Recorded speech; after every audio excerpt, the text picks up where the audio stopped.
अस्सलाम वालेकुम and welcome to all the students. Dear students, आज से हम बिगिन कर रहे हैं अपने लेक्चर सीरीज ग्रेड 10 के मैथमेटिक्स की और होप सो आप लोगों के लिए बहुत ज्यादा इंटरेस्टिंग होंगे लेक्चर्स और आपको बहुत कुछ सीखने को मिलेगा, आपका कॉन्सेप्ट भी क्लियर होगा। सो होपफुली आप लोग एंजॉय करेंगे and you will be tuned with me. Okay, so start करते हैं अपना आज का लेक्चर। हमारा चैप्टर 1 है quadratic equations. But quadratic equations को इंट्रोड्यूस करने से पहले मैं आपको एक बहुत इंपॉर्टेंट बात बता दूं कि मैथ्स आपका मेजर ऐसा सब्जेक्ट है जिसमें आपने फुल मार्क्स भी स्कोर कर सकते हैं और आपकी ना तो हैंड राइटिंग मैटर करेगी ना आपका पेपर प्रेजेंटेशन। जस्ट आपका कॉन्सेप्ट परफेक्ट होगा तो आप परफेक्ट स्कोर्स करेंगे। इसलिए बेसिक समझना, उसका कॉन्सेप्ट अच्छे तरीके से समझना, उसकी प्रैक्टिस करना वो बहुत ज्यादा जरूरी है। हर लेक्चर में आपके पास आपका पेन, पॉइंटर और आपकी कॉपी आपके सामने होनी चाहिए ताकि आप क्वेश्चंस को खुद भी सॉल्व करें और इंपॉर्टेंट पॉइंट्स नोट भी करें। चलते हैं अपने लेक्चर की तरफ। So what is quadratic equations? Quadratic का वर्ड आपने पहले कहाँ सुना है, कहाँ पढ़ा है, कहाँ सुना है? क्वाड्रेटिक का आपने क्वाड्रेटिक इक्वेशंस भी सुनी और पढ़ी होंगी, लेकिन आपको उस वक्त ये चीज आइडिया नहीं होगा कि वो क्वाड्रेटिक इक्वेशंस है। बट क्वाड्रेटिक का वर्ड आपने पढ़ा हुआ है और किस फॉर्म में पढ़ा है? Quadratic polynomial. क्वाड्रेटिक पोलिनोमियल क्या होते हैं कि आपकी एक इक्वेशन, आपका था ax² plus bx plus c, ये आपका क्वाड्रेटिक पोलिनोमियल है जिसमें जो x की पावर होती है वो 2 होती है। ठीक है, अब बात करते हैं क्वाड्रेटिक इक्वेशंस की। इक्वेशन आपको पता है कि कोई भी इक्वेशन कब बनती है? जब इज इक्वल टू का साइन हो और आगे आपको वैल्यू गिवन हो या इक्वल्स टू 0। अब ये क्वाड्रेटिक पोलिनोमियल जैसे ही इज इक्वल टू का साइन लगा इक्वल्स टू 0, ये आपका बन गया क्वाड्रेटिक इक्वेशन।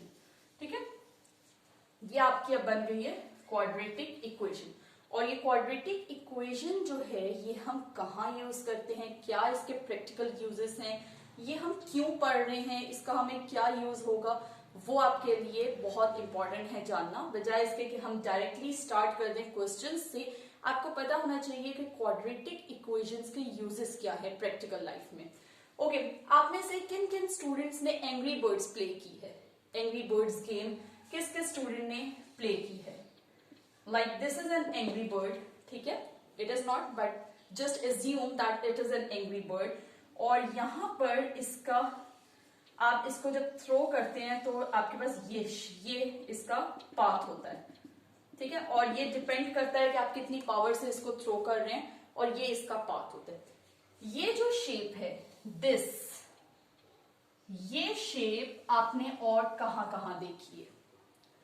ब्रिजेस की भी ये शेप होती है, फुटबॉल ग्राउंड की, क्रिकेट मैच ग्राउंड्स की भी ये शेप होती है। ठीक है, इसके अलावा और बहुत सारे ऐसे प्रैक्टिकल यूजेस हैं जहां पर ये शेप हम यूज करते हैं। ये शेप है क्या actually? This is a parabola.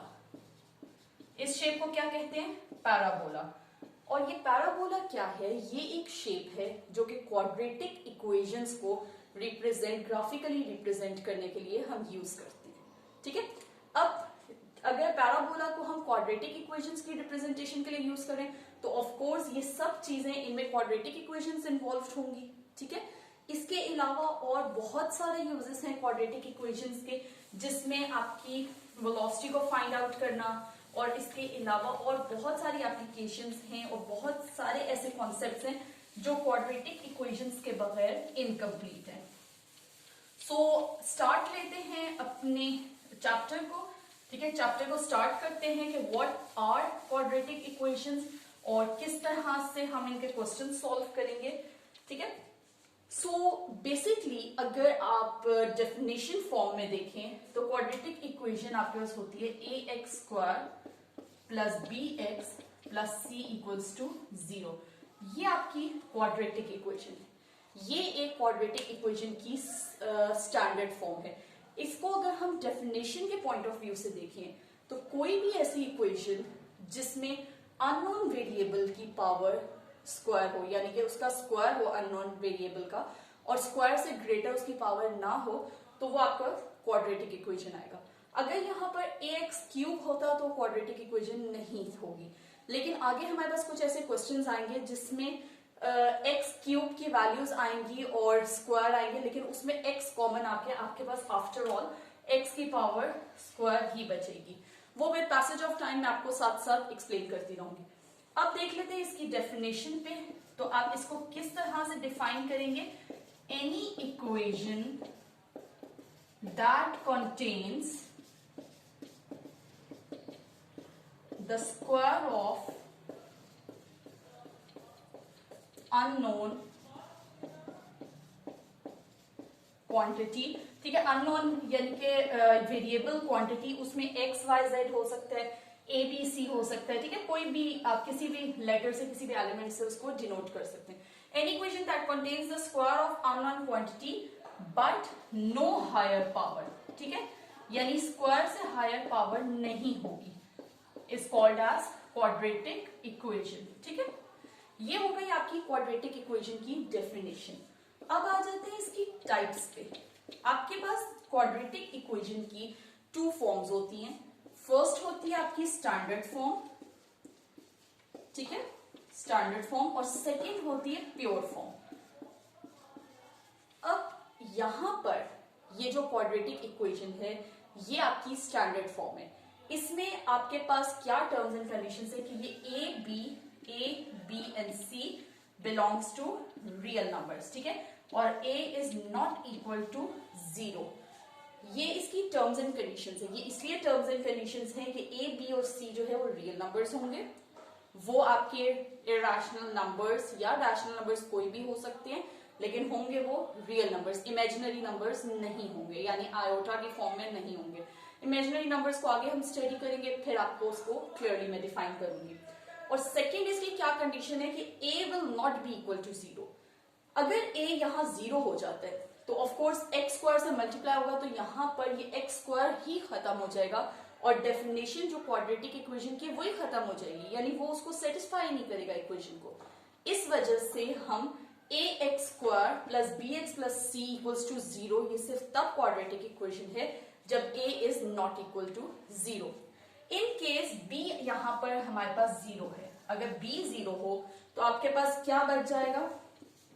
ax square plus b into plus 0 into b plus c, ठीक है, ax square plus c equals to 0।